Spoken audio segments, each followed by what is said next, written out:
കൈകളൊക്കെ തളർത്തിയിടാം. Relax. ബാക്കി എല്ലാവർക്കും കണ്ണുകൾ അടച്ചു വയ്ക്കാം. തോളുകളൊക്കെ തളർത്തിയിടാം. Body relax.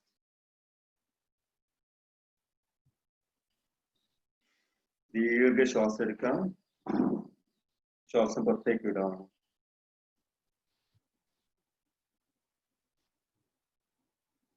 ഒന്നുകൂടെ ശ്വാസം എടുക്കൂ.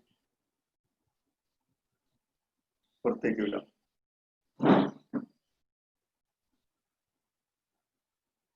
സ്ലോഗൻ കണ്ണടച്ച് വെച്ചോളൂ.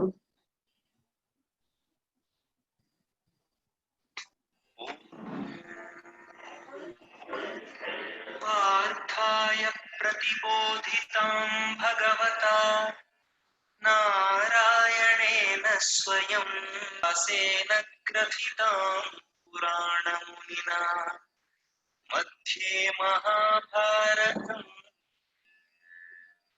अद्वैतामृतवर्षिणीं भगवतीम् अष्टादशाध्यायिनीम् अम्ब त्वामनुसन्दधामि भगवद्गीते भवद्वेषिणी।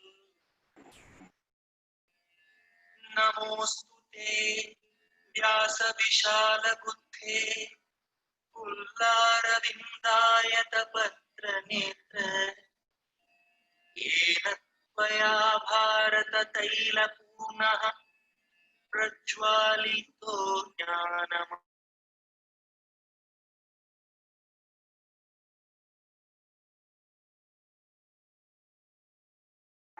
प्रदीपः त्रैकपाणये ज्ञानमुद्राय कृष्णाय गीतामृतदुहे नमः। सर्वोपनिषदो गावो दोग्धा गोपालनन्दनः पार्थो वत्सः सुधीर्भोक्ता दुग्धं गीतामृतं महत्। वसुदेवसुतं देवं कंसचाणूरमर्दनं देवकी परमानन्दं कृष्णं वन्दे जगत्।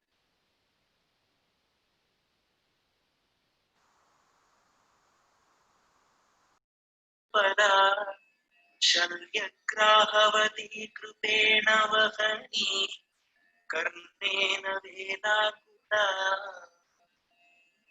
अश्वत्थामविकर्णघोरमकरा दुर्योधनावर्तिनी सुतीर्णा खलु पाण्डवैरणनदी कैवर्तकः केशवः पाराशर्यवचः सरोजममलम् गीतार्थगन्धोत्कटम् नानाख्यानककेसरं हरिकथा सम्बोधनाबोधितम् लोके सज्जनषट्पदैरहरः पीयमानं मुदा भूयात् भारतपङ्कजं कलिमलप्रध्वंसिन श्रेयसे। मूकं करोति वाचालं पङ्गुं लङ्घयते गिरिं यत्कृपातमहं वन्दे परमानन्दमाधवम्। यं ब्रह्मा वरुणेन्द्ररुद्रमरुतः स्तुन्वन्ति दिव्यैस्तवैः वेदैः साङ्गपदक्रमोपनिषदैः गायन्ति यं सामगाः ध्यानावस्थिततद्गतेन मनसा पश्यन्ति यं योगिनो यस्यान्तं न विदुःसुरासुरगणा देवाय तस्मै नमः। Chant Om 3 times. ദീർഘശ്വാസം എടുക്കാം.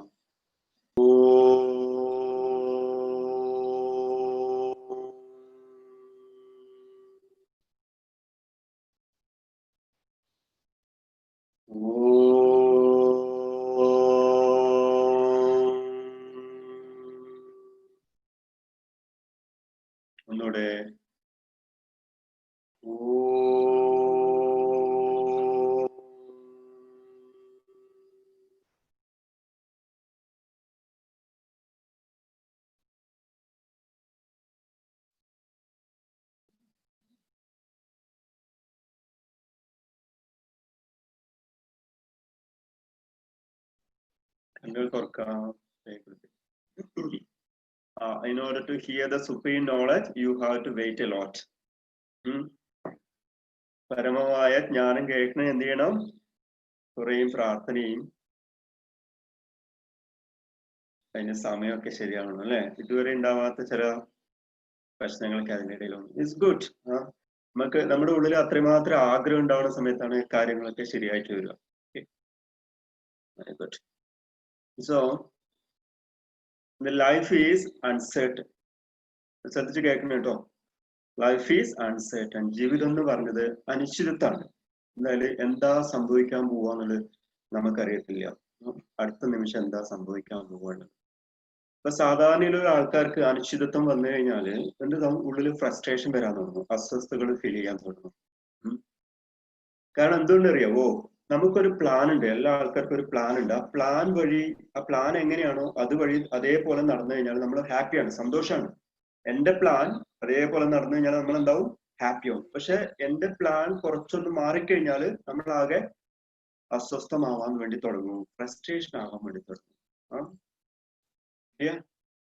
സോ നമ്മള് ചിലപ്പോ ഒരു പ്ലാനിങ് ഉണ്ടാവും, നമുക്കൊരു പ്ലാനിങ് ഉണ്ടാവും, പക്ഷെ വേറൊരു പ്ലാനിങ് ആയിട്ട് വേറെ സ്ഥലത്ത് നടക്കും. നമ്മളെ പ്ലാന് എന്ത് ചെയ്യാം? അല്ലെങ്കിൽ സമർപ്പിച്ചു കഴിഞ്ഞാല്, മാസ്റ്റേഴ്സിലേക്ക്, ഗുരുവിലേക്ക് സമർപ്പിച്ചു കഴിഞ്ഞാൽ പിന്നെ ആരുടെ പ്ലാൻ? മാസ്റ്റർ പ്ലാൻ ആയിട്ട്, മാസ്റ്റേഴ്സ് പ്ലാൻ ആയി. ഓക്കെ. ഈ അനിശ്ചിതത്വത്തിൽ ജീവിക്കണമെങ്കിൽ, അതായത് എന്ത് തന്നെ സംഭവിച്ചാലും കുഴപ്പമില്ല എന്ന് പറഞ്ഞ് ആ ഒരു തലത്തിൽ ജീവിക്കണത്, then that level you will be happy. ആ സമയത്ത് നമ്മൾ എന്തായിരിക്കും? സന്തോഷവാന്മാരായിരിക്കും. എപ്പോഴാണോ എന്റെ പ്ലാൻ അനുസരിച്ച് കാര്യങ്ങൾ നടക്കണമെന്ന് നമ്മൾ വിചാരിക്കുന്നു, അപ്പോഴൊക്കെ നമ്മൾ എന്താവും? അങ്ങനെ നടന്നില്ലെങ്കിൽ you will be in frustration ആയിരിക്കും. നമ്മൾ മനസ്സിലാക്കേണ്ടത്, ജീവിതം എന്ന് പറയുന്നത് നമ്മളെ പ്ലാനിനനുസരിച്ച് പോകത്തില്ല. നമുക്ക് പ്ലാനുകൾ ഉണ്ടാവാം, നമ്മൾ വാശി പിടിക്കരുത്. എന്റെ പ്ലാനിനനുസരിച്ച് ജീവിതം പോകണം എന്ന് വെച്ച് കഴിഞ്ഞാൽ എന്താവും? We will be in miserable. നമ്മള് ദുരിതാവസ്ഥയിലേക്ക് എത്തിച്ചേരും. അങ്ങനെ അല്ലാതിരിക്കാൻ എന്ത് വേണം? You have to be wisdom വേണം. അറിവുണ്ടെങ്കിൽ മാത്രമേ എന്ത് ചെയ്യുള്ളൂ? അനിശ്ചിതത്തായിക്കഴിഞ്ഞാലും നമ്മൾ ഹാപ്പി ആയിട്ട് ജീവിക്കാൻ വേണ്ടി പഠിക്കും. ഇപ്പൊ കൊറോണ വന്ന സമയത്ത് കുറെ ആൾക്കാരൊക്കെ അസ്വസ്ഥ, എന്താ സംഭവിക്കാന്ന് ആർക്കും ഒരു പിടിയില്ലായിരുന്നു. ഇനി നാളെ എന്താ സംഭവിക്കാമെന്നൊന്നും ആർക്കും ഒരു പിടിയില്ല. ഈ ലോകം മുഴുവനും പോകുന്നത് ആരുടെ പ്ലാനിലാണ്? നമ്മുടെ പ്ലാനിലല്ല പോകുന്നത്, വേറെ ഒരു സുപ്രീം ഫോഴ്സ് അതിനെ കൺട്രോൾ ചെയ്യുന്നുണ്ട്. അപ്പൊ നമ്മളെ പ്ലാനുകൾ എന്ത് ചെയ്യുക? സമർപ്പിക്കുക. അപ്പൊ എന്ത് പ്ലാനായിട്ട് മാറി? It's become the master plan ആയി മാറി. Masters plan. ഇതിനനുസരിച്ച് നമ്മളൊന്നും പ്ലാൻ ചെയ്യാൻ പാടില്ല, ഒന്നും കാണാൻ പാടില്ല, ഒന്നും അല്ല ചെയ്യാൻ പാടില്ല എന്നാണ് അർത്ഥം. നമ്മൾ ആഗ്രഹങ്ങളും കാര്യങ്ങളൊക്കെ അങ്ങ് സമർപ്പിക്കുക. സംഭവിക്കേണ്ടതങ്ങ് സംഭവിച്ചോളൂ. അപ്പൊ ഇന്നലെ പറഞ്ഞത് 3 കാര്യങ്ങളാണ്. ഒന്ന്, ഏറ്റവും ഈ ലോകത്തിൽ വളരെ ഗംഭീരമായിട്ടുള്ള ജ്ഞാന സംവാദങ്ങൾ നടന്നിട്ട്, അപ്പൊ ഒന്നാമത്തത് ആരൊക്കെയാണ്? ഒന്ന് ശ്രീരാമനും വസിഷ്ഠ മഹർഷിയും തമ്മിലുള്ളത്, അതിനെന്താ പറയാ? യോഗാ വസിഷ്ഠ എന്ന് പറയും. രണ്ടാമത്തത് ജനക മഹാരാജാവും അഷ്ടാവക്ര മഹർഷിയും തമ്മിലുള്ള സംവാദമാണ് അഷ്ടാവക്ര ഗീത എന്നറിയപ്പെടുന്നത്. മൂന്നാമത്തെയാണെന്ത്? അർജുനും കൃഷ്ണനും തമ്മിലുള്ള സംവാദം, ഭഗവത്ഗീത. ഇനി ഇത് 3 തമ്മിൽ നമ്മൾ കമ്പയർ ചെയ്യുന്ന സമയത്ത് അതിനൊരു പ്രത്യേകതയുണ്ട്. എന്താ അറിയാവോ? ആദ്യത്തെ 2 സംവാദങ്ങളും നടക്കുന്നത് വളരെ അനുകൂലമായ സാഹചര്യത്തിലാണ്, വളരെ പ്ലസന്റ് ആയിട്ടുള്ള ശാന്തമായ അന്തരീക്ഷത്തിലാണ്. സാധാരണ ഉപനിഷത്തൊക്കെ ചൊല്ലുന്ന സമയത്ത് ഒരു ശാന്തി മന്ത്രം ചൊല്ലും, അല്ലെ? ഓം സഹനാവതു എന്നൊക്കെ പറഞ്ഞിട്ട്. അപ്പോ നമ്മുടെ മനസ്സിലും അന്തരീക്ഷത്തിലും ഒക്കെ ഒരു ശാന്തമായ അവസ്ഥയിലും ആയിരിക്കും നമുക്ക് നമ്മളെ ജ്ഞാനം സ്വീകരിക്കാൻ വേണ്ടി നമ്മൾ തയ്യാറാവുന്ന പറയാം. ആദ്യത്തെ 2 യോഗാവസ്തും അഷ്ടാവക്രയൊക്കെ വളരെ ശാന്തമായ രാജസദസ്സില് അല്ലെങ്കിൽ ഗുരുവിന്റെ സന്നിധിയിൽ വെച്ചിട്ടാണ്, വളരെ പരമമായ ഒരു സമയത്താണ് ആ ജ്ഞാനം സ്വീകരിക്കുന്നത്. പക്ഷെ ഭഗവത്ഗീത എന്ന് പറയുന്നത് ഈസ് റൈറ്റ് ഇൻ ദ വാർഫീൽഡ്. 2 ഭാഗത്തെ ആൾക്കാരും വളരെ ആകാംക്ഷയോട് കാത്തിരിക്കുന്ന ഒരു നിമിഷമാണ്. എല്ലാവരും വളരെ എന്താണ് സംഭവിക്കുക എന്നുള്ള അനിശ്ചിതത്വത്തിന്റെ മുൻമുനയിലാണ് എന്തെങ്കിലും ഈ നോളജ് സംഭവിക്കുന്നത്. That is so precious. അതുകൊണ്ട് തന്നെ ആ ഒരു നോളജ് എന്ന് പറയുന്നത് എന്താണ്? So precious. ആ യുദ്ധത്തിന് നടുക്ക് വെച്ചിട്ട് ഒരു നോളജ് കൊടുത്തിട്ട് ഒരാളെ ഉയർത്തണമെങ്കിൽ that will be supreme knowledge ആയിരിക്കും. അവിടെ ഒരു കുരുക്ഷേത്രം നടക്കണ്ടേ ശരിക്കും?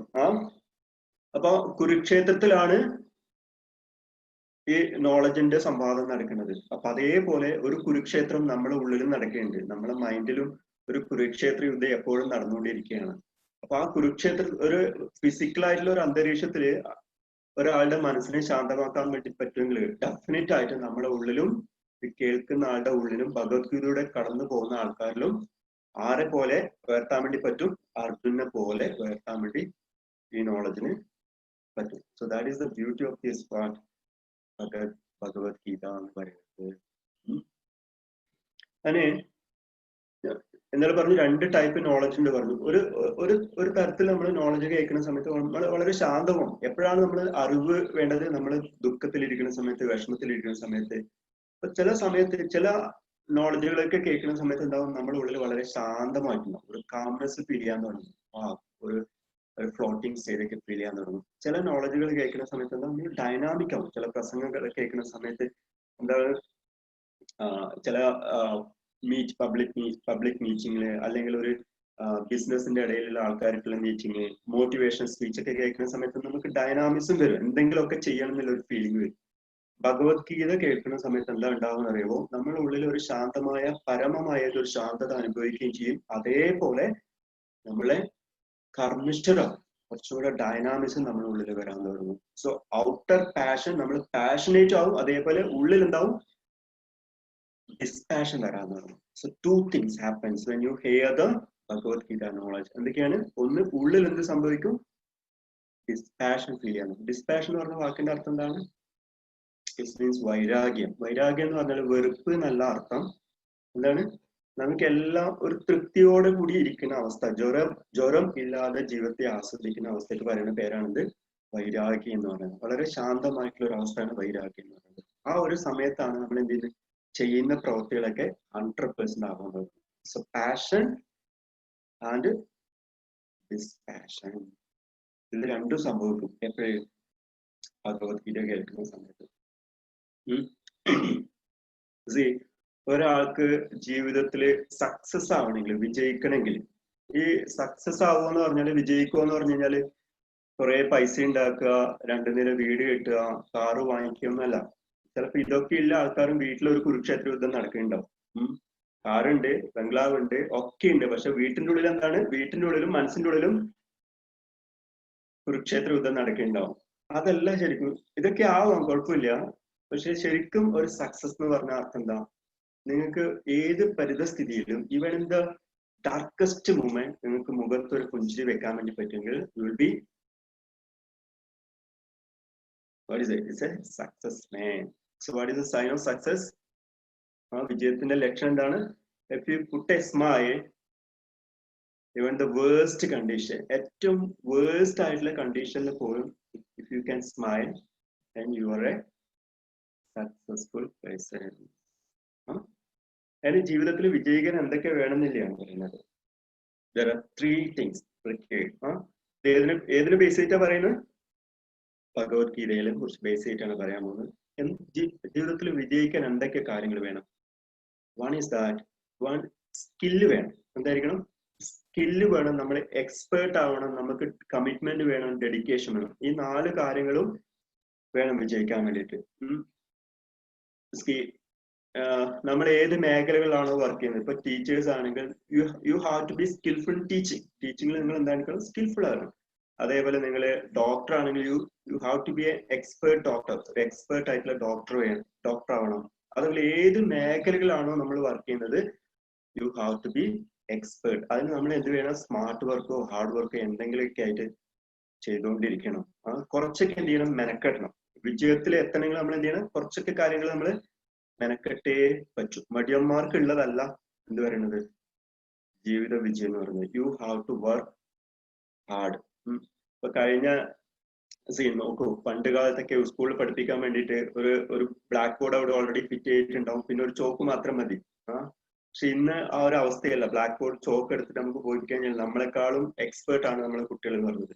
കഴിഞ്ഞ ഈ കൊറോണയുടെ സമയത്ത് 4 ഫാക്കൽറ്റി ഡെവലപ്മെന്റ് പ്രോഗ്രാമാണ് ഞാൻ എൻറോൾ ചെയ്തത്. കാരണം നമ്മൾ ക്ലാസ് എടുക്കുന്ന സമയത്ത് നമ്മളെക്കാളും കൂടുതൽ കാര്യങ്ങൾ കുട്ടികൾക്ക് അറിയാം. അപ്പൊ നമ്മൾ കാലത്തിനനുസരിച്ചിട്ട് അപ്ഡേറ്റ് ചെയ്തിട്ടില്ലെങ്കിൽ നമ്മളെന്താവും? ഔട്ട്ഡേറ്റഡ് ആയി പോകും. So you have to be skilful ആണ്, എക്സ്പേർട്ട് ആണ് അല്ലെ. ഒന്ന് ആലോചിച്ചേ, ഒരു തോക്കെടുത്ത് വെടിവെക്കാൻ അറിയാത്ത ഒരാളെ നമ്മൾ യുദ്ധത്തിന് അയച്ചു കഴിഞ്ഞാൽ അവസ്ഥ എന്തായിരിക്കും? അയാൾ വെടിയും വെക്കത്തില്ല, ബാക്കിയുള്ളവരെ വെടിവെക്കാനും അനുവദിക്കത്തില്ല. ആകെ ഉണ്ടാവുന്നത് വായ കൊണ്ടുള്ള വെടി മാത്രം ഉണ്ടാവും. അപ്പൊ ഏത് മേഖലകളായി കഴിഞ്ഞാലും നമ്മൾ എന്ത് ചെയ്യണം? You have to be expert. അതിന് ഹാർഡ് വർക്ക് വേണം, സ്മാർട്ട് വർക്ക് ഒക്കെ വേണം. So one thing, to be successful you have to be skilful. ഏത് മേഖലയിലാണെങ്കിലും നമ്മൾ അതിനു വേണ്ടി നമ്മൾ കഷ്ടപ്പെടേണ്ടതായിട്ട് വരും. അല്ലേ? വണ്ടി ഓടിക്കാൻ അറിയാത്ത ആൾക്കാരുടെ വണ്ടിയിൽ കയറി നമുക്ക് ഇരിക്കാൻ പറ്റുമോ? ഇല്ല. വണ്ടി ഓടിക്കാൻ നല്ല സ്കിൽഫുൾ ആണ്. You have to be skillful. രണ്ടാമത്തത്, it should be based on dharma. എന്തായിരിക്കണം? നമ്മൾ ചെയ്യുന്ന പ്രവർത്തികള് ധർമ്മത്തിൽ അധിഷ്ഠിതമായിരിക്കണം. അധർമ്മം ആവരുത്. ധർമ്മം എന്ന് പറഞ്ഞാൽ എന്താ? ആരെയും പറ്റിക്കാൻ ഉദ്ദേശിക്കരുത്, എല്ലാവരുടെയും നന്മക്ക് ഗുണം ചെയ്യുന്നതായിരിക്കണം അത്. ചില ആൾക്കാർക്ക് കണ്ണിങ് ആയ ആൾക്കാരുണ്ട് കുറെ. എന്താണ്? ചിലപ്പോ നമ്മള് കമ്പനിയിലെ ആൾക്കാരൊക്കെ ഉണ്ടാവും, നമുക്കൊന്ന് പോയി ചായയൊക്കെ കുടിക്കാനൊക്കെ പറയും. പൈസ കൊടുക്കുന്ന സമയത്ത് പറയും വേണ്ട വേണ്ട ഞാൻ കൊടുക്കാന്ന് പറയും. 10 രൂപയുടെ ചായ, രണ്ടുപേരും ചായ കുടിച്ചിട്ട് 20 രൂപയ്ക്ക് കൊടുത്തിട്ട് തിരിച്ച് പുറത്തിറങ്ങുന്ന സമയത്ത് ഒരു കാര്യം വിട്ടു, ഞാൻ ATM എടുക്കാൻ വിട്ടുപോയി, ഒരു 1000 രൂപ അത്യാവശ്യമാണ്, എനിക്ക് ഒരു ഫ്രണ്ടിന് കൊടുക്കാനുണ്ടെന്നത്. അപ്പൊ ചായ മേടിച്ചു തന്ന ആളോട് നമുക്ക് നോന്ന് പറയാൻ പറ്റില്ലല്ലോ. അപ്പൊ എടുത്തിട്ട് പോക്കറ്റിൽ 1000 രൂപ ഇടും. അപ്പൊ പൈസ വാങ്ങിച്ചു ഉടനെ പറയും 2 ദിവസം കൊണ്ട് ഞാൻ എന്ത് ചെയ്യും? തിരിച്ചു തരുന്നു പറയും. 2 ദിവസം കഴിഞ്ഞ് ഫോൺ വിളിക്കുന്ന സമയത്ത് ഫോണും എടുക്കത്തില്ല. അങ്ങനെയുള്ള ആൾക്കാർ നമ്മുടെ ഫ്രണ്ട്ഷിപ്പിന്റെ ഇടയിലുള്ളൂ. സോ ദേ ആർ കണ്ണിങ് ആയ ആൾക്കാരുണ്ട്. നോക്കൂ, ഈ കൗരവരും പാണ്ഡവരും എടുത്തു കഴിഞ്ഞാല് രണ്ടുപേരും എക്സ്പേർട്ട് ആണ്, സ്കിൽഫുൾ ആണ്. ഇപ്പൊ ഭീമൻ ആയിക്കഴിഞ്ഞാലും ദുര്യോധനൻ ആയിക്കഴിഞ്ഞാലും, ദുര്യോധനൻ ഗദായുദ്ധത്തില് ഭീമന്റെ അത്രയും ശക്തനാണ്. ഭീമന് ദുര്യോധനേക്കാളും കൂടുതൽ ശക്തിയുണ്ട്. പക്ഷേ സ്കിൽ ആർക്കാണ് കൂടുതൽ? ദുര്യോധനാണ്. അപ്പൊ നേരിട്ടുള്ള ഒരു ഗദായുദ്ധത്തിൽ ആരെ തോപ്പിക്കാൻ പറ്റില്ല? ഭീമന് ദുര്യോധനെ തോപ്പിക്കാൻ വേണ്ടി പറ്റില്ല. രണ്ടുപേരും എക്സ്പേർട്ട് ആണ്. ഇനിയിപ്പോ കൗരവരെ പക്ഷത്ത് നോക്കിക്കഴിഞ്ഞാലും പാണ്ഡവരെ പക്ഷത്ത് നോക്കിക്കഴിഞ്ഞാലും എല്ലാ ആൾക്കാരും ടാലന്റഡ് ആണ്, ഒക്കെയാണ്. പക്ഷെ where is the difference? Expert ആണ് എല്ലാ ആൾക്കാരും ഓരോ മേഖലകളിൽ. വ്യത്യാസം എന്താ? കൗരവർ എന്ന് പറഞ്ഞാൽ അധർമ്മപക്ഷത്താണ്, പാണ്ഡവർ ധർമ്മപക്ഷത്താണ്. So that is the difference. അപ്പോൾ എപ്പോഴെങ്കിലും ജീവിതത്തിൽ വിജയിക്കണമെങ്കിൽ നമ്മൾ അധർമ്മത്തിലൂടെയാണ് സഞ്ചരിക്കുന്നെങ്കിൽ എന്താവും? താൽക്കാലികമായിട്ട് കുറച്ച് വിജയങ്ങളൊക്കെ ഉണ്ടാവും. അത്യാവശ്യം കുറച്ച് ആൾക്കാരൊക്കെ പറ്റിച്ച് കുറച്ച് കാലത്തൊക്കെ പോകാൻ വേണ്ടി പറ്റും. പക്ഷെ ലാസ്റ്റിൽ എന്ത് ചെയ്യും? അത് കുളം തോണ്ടാൻ കാരണമാകും. നിങ്ങൾ മാത്രമല്ല, നമ്മൾ ഒരാള് അധർമ്മത്തിലൂടെ സഞ്ചരിക്കുന്ന സമയത്ത് അയാൾക്ക് മാത്രമല്ല ദോഷം ചെയ്യുക, അയാളെ ആശ്രയിച്ച് നിൽക്കുന്ന, അദ്ദേഹത്തെ ആശ്രയിച്ച് ജീവിക്കുന്ന എല്ലാ ആൾക്കാർക്കും, ആ കുടുംബം മുഴുവനും നാശത്തിലേക്ക് കാരണമാവും. ഇപ്പൊ സാധാരണ നമ്മളൊക്കെ ചെയ്യുന്ന സമയത്ത് നമ്മൾക്ക് വിഷമങ്ങളും ഫ്രസ്ട്രേഷനും ഒക്കെ വരുന്ന സമയത്ത് എന്ത് ചെയ്യാം? നേരെ നമ്മൾ പോവാ, ഒന്നിക്കൽ വെള്ളടിക്കാൻ പോകും, അല്ലെങ്കിൽ കഞ്ചാവ് വലിക്കാൻ പോകും, അല്ലെങ്കിൽ വേറെ എന്തെങ്കിലും കാര്യങ്ങൾ. അപ്പൊ വിഡ്ഢിത്തം കൊണ്ടല്ല എന്ത് ചെയ്യേണ്ടത്? നേരിടേണ്ടത്. ഒരു വിഡ്ഢിത്തം എന്ന് പറഞ്ഞാൽ നമ്മൾ ആകെ പ്രശ്നത്തിലും വിഷമത്തിലും ഒക്കെയാണ്.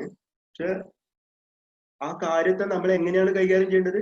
കള്ളു കുടിച്ചിട്ടും മദ്യപാനം ചെയ്തിട്ടല്ല, മറിച്ച് ധർമ്മത്തോടു കൂടി പോകണം. അതിനുവേണ്ട ജ്ഞാനത്തിന്റെ മാർഗത്തിൽ സഞ്ചരിച്ചിട്ട് വേണം അതിനെ എന്ത് ചെയ്യാൻ? കൈകാര്യം ചെയ്യാൻ വേണ്ടിയിട്ട്. So we have to follow the dharma ഉണ്ടെങ്കിൽ മാത്രമേ എന്തുണ്ടാവുള്ളൂ? കൂടെ വിജയം ഉണ്ടാവുള്ളൂ. Third one is very important, is the presence of a divine, the company of the divine. ഒരു സ്ട്രാറ്റജിക്ക് എക്സ്പേർട്ട് ഉണ്ടാവണം. അപ്പോ കൗരവരും പാണ്ഡവരും തമ്മിൽ യുദ്ധം ചെയ്യുന്ന സമയത്ത് പാണ്ഡവരുടെ കൂടെ കൃഷ്ണൻ ഇല്ലെങ്കിൽ അവസ്ഥ എന്താണെന്ന് ആലോചിച്ച് നോക്കി. പാണ്ഡവർ വിജയിക്കും? ഇല്ല. അപ്പൊ പാണ്ഡവർ വിജയിക്കാനുള്ള എല്ലാ സ്ട്രാറ്റജിയും ഒക്കെ ഫോർമുലേറ്റ് ചെയ്യുന്നവരാണ്? ഭഗവാൻ കൃഷ്ണനാണ്. അപ്പൊ കൃഷ്ണന്റെ സാന്നിധ്യമാണ് എന്ത് ചെയ്യുന്നത്? എത്രമാത്രം ടാലന്റ് ഉണ്ടെങ്കിൽ തന്നെ, അർജുനൻ എന്ന് പറഞ്ഞാല് അസ്ത്രവിദ്യയില് ടാലന്റഡ് ആൾക്കാരാണ്. പക്ഷെ ഭഗവാൻ കൃഷ്ണൻ ഇല്ലെങ്കിൽ ഈ എക്സ്പേർട്ടീസ് ഒന്നും എന്തില്ല, ഈ സ്കില്ലൊന്നും ഉപയോഗപ്രദമാവത്തില്ല. അപ്പൊ എന്ത് വേണം? You have to be in the company of the divine ഒരു ഭഗവാന്റെ അല്ലെങ്കിൽ ഒരു മാസ്റ്ററുടെ സാന്നിധ്യം ഉണ്ടെങ്കിൽ മാത്രമേ എന്ത് ചെയ്യാൻ പറ്റുള്ളൂ, നമുക്ക് ജീവിതത്തിൽ വിജയിക്കാൻ വേണ്ടി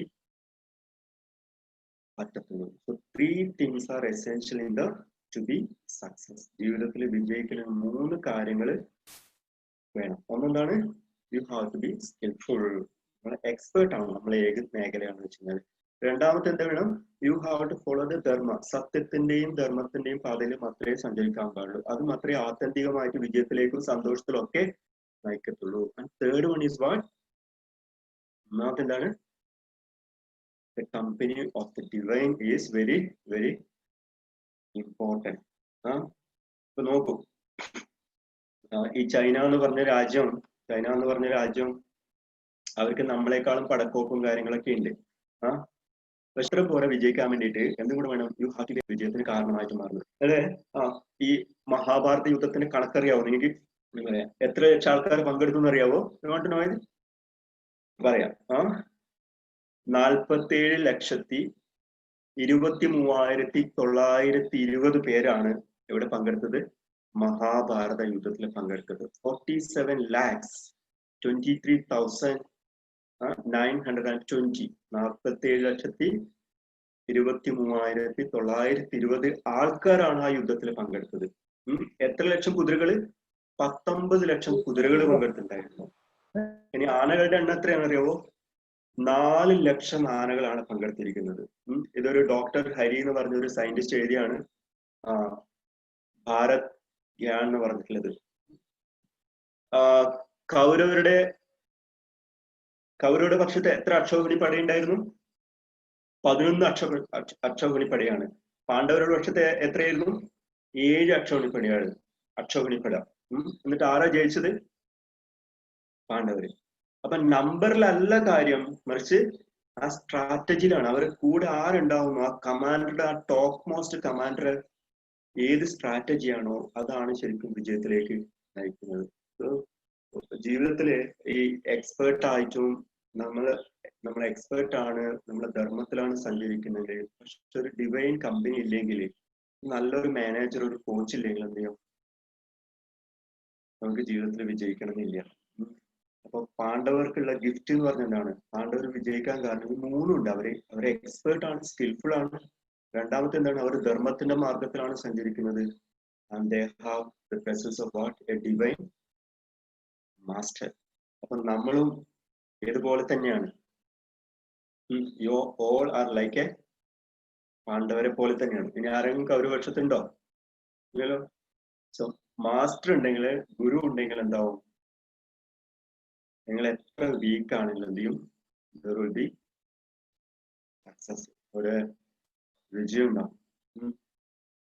ഈ മഹാഭാരതം എന്ന് പറഞ്ഞാല്, ഭാരതം എന്ന് പറഞ്ഞ പേര് വരാൻ കാരണം, ഉറങ്ങാൻ തുടങ്ങിയിട്ടില്ലോ? ഭാരതം എന്ന് പറഞ്ഞ പേര് വരാൻ കാരണം ഭരത് എന്ന് പറഞ്ഞ രാജാവ് ഭരിച്ചുകൊണ്ടാണ്. ഇന്ന് കാണുന്ന ഇന്ത്യയല്ലേ, അതല്ല പഴയ ഭാരതം എന്ന് പറയുന്നത്. ഇത് കുറച്ചും കൂടെ വിശാലാണ്. ഇപ്പൊ നിങ്ങൾ കേട്ടിട്ടുണ്ടോ കാലിഫോർണിയ എന്ന് പറഞ്ഞ സ്ഥലം കേട്ടിട്ടുണ്ടോ? കാലിഫോർണിയ എന്ന് പറഞ്ഞ സ്ഥലം എവിടെയുള്ളത്? In America. ഈ കാലിഫോർണിയ എന്ന് പറഞ്ഞ പേര് വരാൻ കാരണം എന്താ? കപില മഹർഷി താമസിച്ച സ്ഥലമാണ് കാലിഫോർണിയ. കപിലാരണ്യമാണ് കാലിഫോർണിയ ആയിട്ട് മാറിയത്. അപ്പൊ അമേരിക്ക വരെ പണ്ട് ഭാരതത്തിന്റെ ഭാഗമായിരുന്നു പറഞ്ഞത്. അത്രയും വിശാലമായിരുന്നു ഭാരതം എന്ന് പറയുന്നത്. ഒരു ചെറിയൊരു രാജ്യമല്ല. അപ്പൊ ഇന്ന് നോക്കിക്കഴിഞ്ഞാൽ പല സ്ഥലങ്ങളിൽ, ലോകത്തിന്റെ പല സ്ഥലങ്ങളിൽ പോയി കഴിഞ്ഞാലും അവരൊക്കെ കുഴിച്ചെടുക്കുന്ന സമയത്ത് ഒന്നിക്കൽ വിഗ്രഹങ്ങള്, എന്തൊക്കെ സാന്നിധ്യം കാണാൻ വേണ്ടി നമുക്ക് പറ്റും. എല്ലാറ്റിനും സാന്നിധ്യം. ചിലപ്പോൾ ഗണപതിയുടെ വിഗ്രഹം കിട്ടി എന്നൊക്കെ പറഞ്ഞു കേട്ടില്ലേ? അത്രയും ബൃഹത്തായിരുന്നു ഭാരതം എന്ന് പറഞ്ഞു. ഭാരതം എന്ന് പറഞ്ഞ വാക്കിന്റെ അർത്ഥമാണ് it means simply brilliance. Mahabharata എന്ന് പറഞ്ഞാൽ ഗ്രേറ്റ് ബ്രില്യൻസ്. അപ്പൊ ഈ സമയത്ത് നിങ്ങൾക്ക് 2 പേരെ അറിയാം. ഒന്ന് പാണ്ഡവര്, മറ്റവര് കൗരവരുടെ അച്ഛനും അമ്മയും ആരാണ്? ധൃതരാഷ്ട്രരും പാണ്ഡവരും കൗരവരും. അപ്പൊ കൗരവരുടെ അച്ഛൻ ധൃതരാഷ്ട്രമാണ് കൗരവരുടെ പിതാവ്. അതേപോലെ ഗാന്ധാരിയാണ് അമ്മ എന്ന് പറഞ്ഞത്. ധൃതരാഷ്ട്ര ജന്മന അന്ധനാണ്. ഒരു കല്യാണം കഴിച്ച ഗാന്ധാരി ജന്മന അന്ധയായിരുന്നില്ല, പക്ഷെ കല്യാണം കഴിച്ചത് ഒരു അന്ധനായ ധൃതരാഷ്ട്ര ആയതുകൊണ്ട് എന്ത് ചെയ്തു ഗാന്ധാരിയും ആ ഒരു കണ്ണ് കെട്ടി